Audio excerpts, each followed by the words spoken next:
Hi hello ನಮಸ್ಕಾರ ಸ್ನೇಹಿತರೆ, welcome back to my new vlog. ಇವತ್ತಿನ ವಿಡಿಯೋ ಎಲ್ಲಿಂದು ಇದು ಎಲ್ಲಿರೋದು ಎಲ್ಲ ತಿಳಿಸ್ತಾ ಹೋಗ್ತೀನಿ ಬನ್ನಿ. ಬೆಂಗಳೂರಿನಂಥ ಮಹಾನಗರಿಯಲ್ಲಿ ಇಂಥದ್ದೊಂದು ಸ್ಥಳ ಇದೆ ಅಂತ ಸುಮಾರಿಗರಿಗೂ ಗೊತ್ತಿರಲಿಕ್ಕಿಲ್ಲ. ಯಾಕೆ ಅಂತಂದರೆ ಇದು ನಿಜಕ್ಕೂ ಈ ಸ್ಥಳ ಎಷ್ಟು ಅದ್ಭುತವಾಗಿದೆ ಅಂತಂದರೆ ಹಳ್ಳಿ ಮತ್ತು ರೈತರ ಬದುಕಿನ ಚಿತ್ರಣವನ್ನು ಇಂಚಿಂಚಾಗಿ ತೆರೆದಿಟ್ಟಿದ್ದಾರೆ. ಎಲ್ಲಕ್ಕಿಂತ ಹೆಚ್ಚಾಗಿ ಹಳ್ಳಿಯ ಜನಜೀವನ, ಹಿಂದಿನ ಕಾಲದಲ್ಲಿ ಹಿರಿಯರು ಬಳಸುತ್ತಿದ್ದ ವಸ್ತುಗಳು, ಉಡುಗೆಗಳ ಪರಿಚಯವಾಗಬೇಕೆಂದರೆ ನೀವಿಲ್ಲಿ ಒಮ್ಮೆ ಭೇಟಿ ಕೊಡಲೇಬೇಕು. ಇವಿಷ್ಟೇ ಅಲ್ಲದೆ ಹಿಂದೆ ಸಮಾಜ ಹೇಗಿತ್ತು ಮತ್ತು ಹಿಂದಿನ ಕಾಲದ ಹಳ್ಳಿಯ ಜೀವನ ಮುಂತಾದ ವಿಷಯಗಳನ್ನ ತಿಳಿದುಕೊಳ್ಳೋಕ್ಕೆ ಸೂಕ್ತ ಜಾಗ ಅಂತ ಹೇಳ್ಬೋದು. ಹಾಗಾದರೆ ಇನ್ನೇಕೆ ತಡ, ಬನ್ನಿ ಇಂಥದ್ದೊಂದು ಪ್ಲೇಸ್ ಬೆಂಗಳೂರಲ್ಲಿ ಎಲ್ಲಿದೆ ಅಂತ ಹೇಳ್ತೀನಿ. ಬೆಂಗಳೂರು ಸಿಟಿ ಸ್ಟೇಷನ್ನಿಂದ ಸುಮಾರು 18 ಕಿಲೋಮೀಟರ್ ದೂರದಲ್ಲಿರೋ ಜಕ್ಕೂರಿಗೆ ಬಂದರೆ ರಾಚೇನಹಳ್ಳಿ ಶ್ರೀರಾಮ್ಪುರ ಕ್ರಾಸ್ ಬಳಿ Mahatma Gandhi institute of rural energy and development ಒಳಗೆ ರಂಗೋಲಿ ಗಾರ್ಡನ್ ಅಂದರೆ ಮಾದರಿ ಕಲಾಗ್ರಾಮ ಇದೆ. ಇಲ್ಲಿ ನಿಮಗೆ ಪ್ರವೇಶ ದ್ವಾರದಲ್ಲಿ ಪಾರ್ಕಿಂಗ್ ಸೌಲಭ್ಯ ಇರುತ್ತೆ. ಇನ್ನೂ ಸ್ವಲ್ಪ ಮುಂದೆ ಹೋದರೆ ಟಿಕೆಟ್ ಕೌಂಟರ್ ಸಿಗುತ್ತೆ. ಟಿಕೆಟ್ ಕೌಂಟ್ರ್ ಬಳಿ ಮಕ್ಕಳಿಗೆ ವಯಸ್ಕರ ಪ್ರವೇಶ ಶುಲ್ಕದ ಬಗ್ಗೆ ಮಾಹಿತಿ ಇರುವ ಬೋರ್ಡ್ ಕೂಡ ಸಿಗುತ್ತೆ. ಸಾಮಾನ್ಯ ದಿನ ಮತ್ತು ರಜೆ ದಿನಗಳಲ್ಲಿ ಬೇರೆ ಬೇರೆ ಫೀಸ್ ಇರುತ್ತೆ. ಮಕ್ಕಳಿಗೆ ಮತ್ತು ದೊಡ್ಡವರಿಗೆ ಶುಲ್ಕ ಬೇರೆ ಬೇರೆ ಕೂಡ ಇರುತ್ತೆ. ರಂಗೋಲಿ ಗಾರ್ಡನ್ ಸಾಮಾನ್ಯವಾಗಿ ಬೆಳಗ್ಗೆ 9 ರಿಂದ 6 ಗಂಟೆವರೆಗೆ ವೀಕ್ಷಣೆ ಮಾಡಬಹುದು.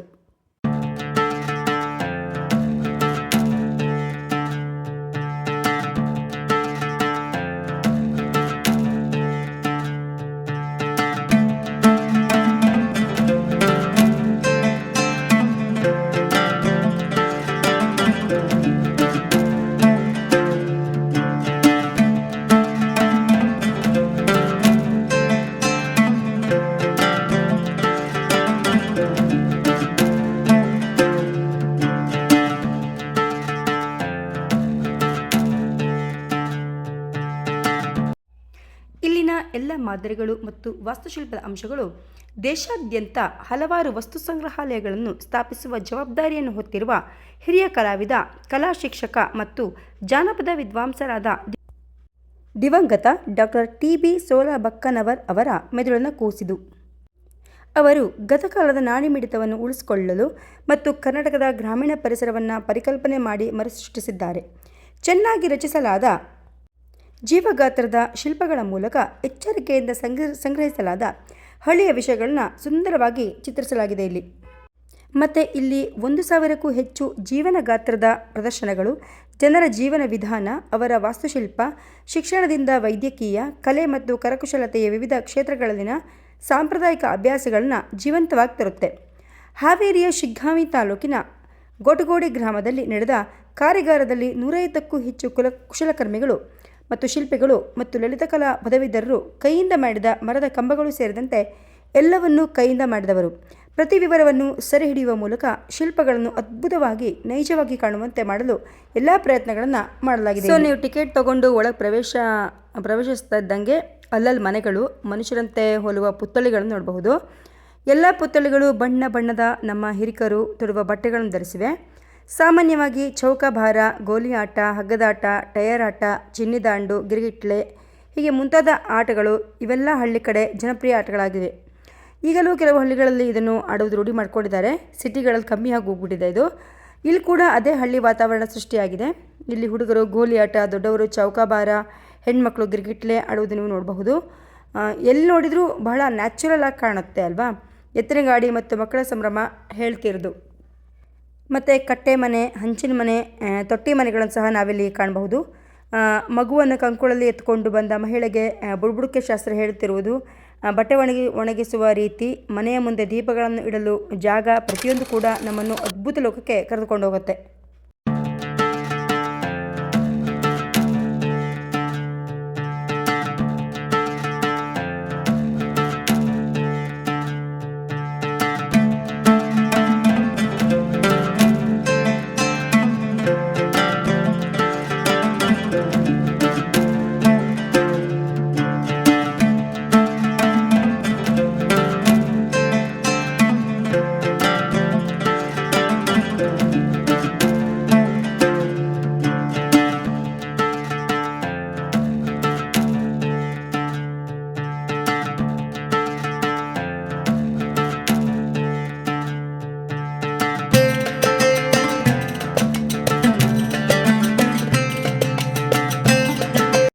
ನನಗಂತೂ ಒಳಗೆ ಎಂಟ್ರಿ ಕೊಟ್ಕೊಳ್ಳೋ ತಕ್ಷಣ ಎಲ್ಲೋ ಯಾವುದೋ ಒಂದು ಹಳ್ಳಿಗೆ ಬಂದುಬಿಟ್ಟಿದ್ದೀನೋ ಅನ್ನೋ ಫೀಲ್ ಬಂದ್ಬಿಡ್ತು ನನಗೆ.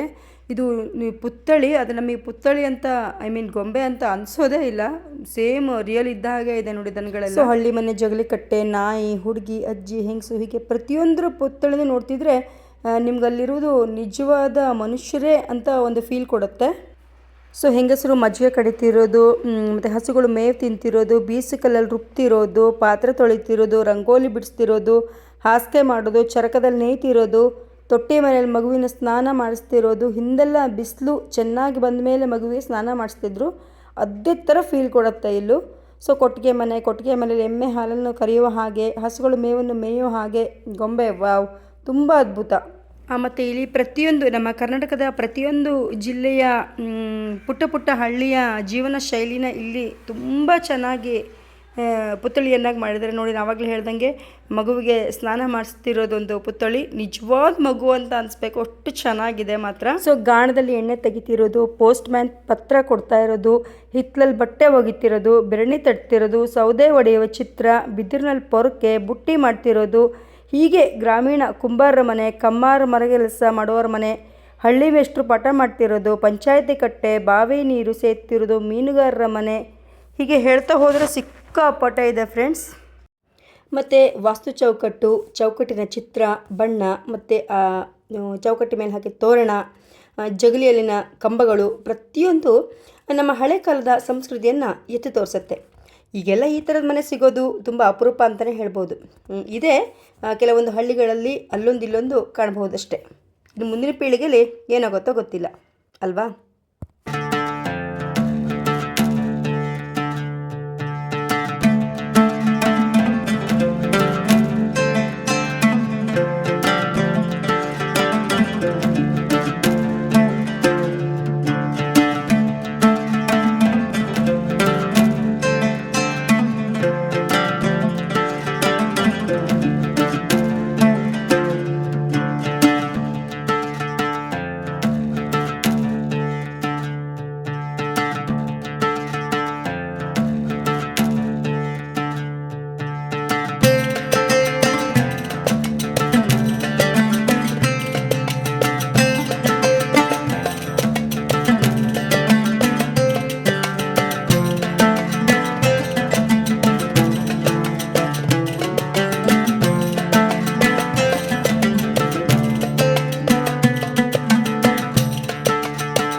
ಸೊ ನಾವು ಅಡ್ಡಾಡುತ್ತಾ ಹೋದಂತೆ ಸಮಯ ನಿಂತ ಹಳ್ಳಿಯಲ್ಲಿ ನಡೆಯಲು ನಾವು ಹಿಂದೆ ಹೋದಂತೆ ಭಾಸವಾಗುತ್ತೆ.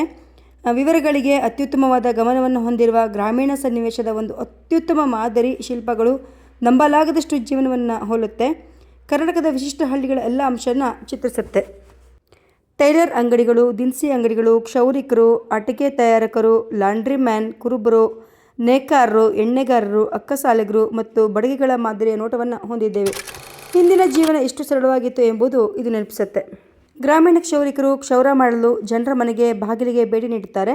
ಮನೆ ಕೆಲಸದಲ್ಲಿ ತೊಡಗಿರುವ ಮಹಿಳೆಯರು, ಕತ್ತೆಯ ಮೇಲೆ ಬಟ್ಟೆಗಳನ್ನು ಸಾಗಿಸುವ ಮಹಿಳೆ, ಎತ್ತುಗಳ ಸಹಾಯದಿಂದ ಗಿರಣಿಯಿಂದ ಎಣ್ಣೆ ತೆಗೆಯುವ ಎಣ್ಣೆಗಾರರು, ಚಿನ್ನದ ಆಭರಣಗಳಿಗೆ ಆಕಾರವನ್ನು ಅಲಂಕರಿಸುವ ಅಕ್ಕಸಾಲಿಗರು, ಮಕ್ಕಳು ನಿರಂತರವಾಗಿ ಸಾಂಪ್ರದಾಯಿಕ ಆಟಗಳನ್ನು ಆಡುವುದು ಮತ್ತು ಇನ್ನೂ ಹೆಚ್ಚಿನವು ಮುಖಭಾವವನ್ನು ಪರಿಪೂರ್ಣವಾಗಿಸಲು ಶಿಲ್ಪಗಳು ತುಂಬ ಪ್ರಯತ್ನ ಪಟ್ಟಿದ್ದಾರೆ ಫ್ರೆಂಡ್ಸ್. ಸಾಕಷ್ಟು ಶ್ರಮ ವಹಿಸಿದ್ದಾರೆ. ಮತ್ತು ಇಲ್ಲಿ ನೋಡಿದ ಹಾಗೆ ಅವಾಗೆಲ್ಲ ಮಣ್ಣಿನಿಂದ ಮಾಡಿದ ಗೋಡೆ ಮೇಲೆ ಹಸೆ ಚಿತ್ತಾರ, ಮನೆ ಹೊರಗಡೆ ಬಂದರೆ ಎರಡು ಕಡೆ ಕಟ್ಟೆ ಮೇಲೆ ಕೂಡ ಹಸೆ ಚಿತ್ತಾರ, ಮತ್ತು ಮೆಟ್ಟಿಲುಗಳಿಗೂ ಸಹ ಹಸೆ ಚಿತ್ತಾರ ಮಾಡ್ತಿದ್ರು. ಮತ್ತು ಎದುರುಗಡೆ ಅಂಗಳ ಸಹ ಮಣ್ಣಿನಿಂದ ಸಾರಿಸ್ತಿದ್ರು ಮತ್ತು ಸಗಣಿಯಿಂದ ಕೂಡ ಸಾರಿಸ್ತಿದ್ರು.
ಬಗ್ಗೆ ಗೊಂಬೆಗಳ ಮೂಲಕ ಅದ್ಭುತವಾಗಿ ಹೇಳಲಾಗಿದೆ. ಹಾಗೆ ಪ್ರತಿಯೊಬ್ಬರಿಗೂ ಅರ್ಥವಾಗಲು ಇದರ ಬಗ್ಗೆ ವಿವರಣೆಗೂ ಸಹ ನೀಡಲಾಗಿದೆ ಬೋರ್ಡ್ ಮೂಲಕ. ಯಾವ ವೃತ್ತಿಯವರ ಮನೆ ಮತ್ತು ಅವರ ಜೀವನ ಶೈಲಿ ಎಂಥದ್ದು ಅಂತೆಲ್ಲ ಆ ಬೋರ್ಡಲ್ಲಿ ಎಲ್ಲ ವಿವರಣೆ ಮಾಡಿದ್ದಾರೆ. ಇದು ಫುಲ್ ಸರೌಂಡಿಂಗ್ಸು 4 ಎಕರೆ ಇದೆ ಅಂತ ಅಲ್ಲಿ ಹೇಳಿದರು.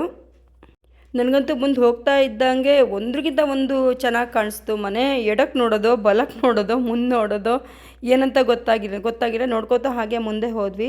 ಸೀದಾ ಮುಂದೆ ಹೋಗ್ತಾ ಇದ್ದಾಗೆ ಒಂದೊಂದು ಜೀವನ ಶೈಲಿಯ ಒಂದೊಂದು ಪದ್ಧತಿ, ಅಂದರೆ ಬ್ರಾಹ್ಮಣರ ಪದ್ಧತಿ, ಆಮೇಲೆ ನೇಗಾರರ ಪದ್ಧತಿ, ಕುಂಬಾರರ ಪದ್ಧತಿಯ ಬಗ್ಗೆ ಅವರ ಜೀವನ ಶೈಲಿನ ಇಂಚಿಂಚಾಗಿ ತೆರೆದಿಟ್ಟಿದೆ ಮಾತ್ರ ಇದು ರಂಗೋಲಿ ಗಾರ್ಡನ್ನು.